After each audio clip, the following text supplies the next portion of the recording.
Ang kwento ng alamat ng kasoy. Noong unang panahon ay nasa loob ng kasoy ang abuhing buto nito. Lungkot na lungkot ang buto sapagkat madilim na madilim sa loob ng kasoy. Lalo itong nalungkot nang malamang magdaraos ng isang handaan ng adang kagubatan.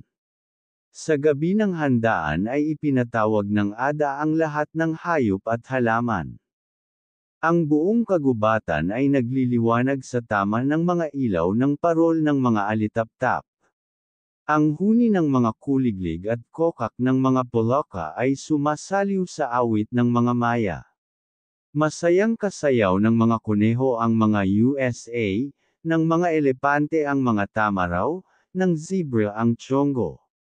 Kapareha naman ni kangkong ang sitaw, ni mangga ang dalanghita, ni saging ang papaya. Lahat ay nagsasayaw.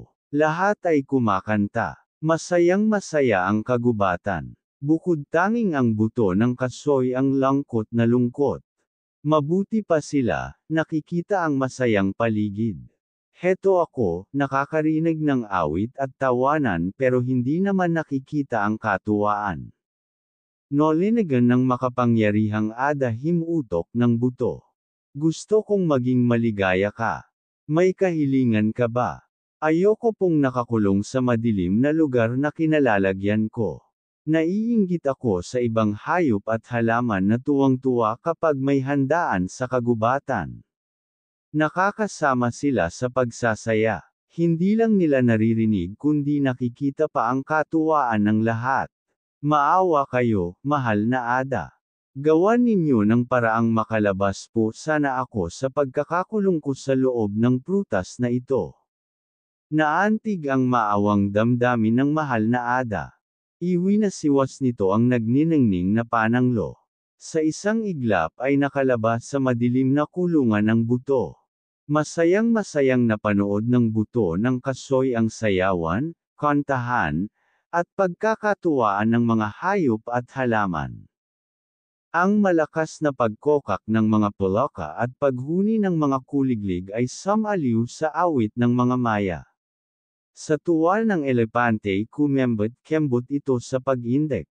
Napapasabay din sa pagimbe ang maagway na kawayan kasama ang pagong na nagbababa at nagtataas ng bahay-bahayan.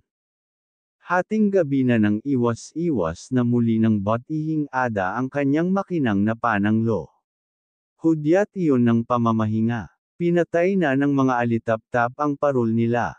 Nalungkot ang buto ng dumilim na ang paligid. Nahahalinan ng takot at lungkot ng kumulog at kumidlat. Napansin ng buto na nagsipagtago ang mga hayop sa mga kuweba. Mahigpit namang ikinabot ng mga halaman ang mga ugat sa ilalim ng lupa. Tulad ng dapat asahan, bumuhos na ang malakas na ulan. Takot at kinakaliglig sa lamig ang buto. Ganito pala sa labas.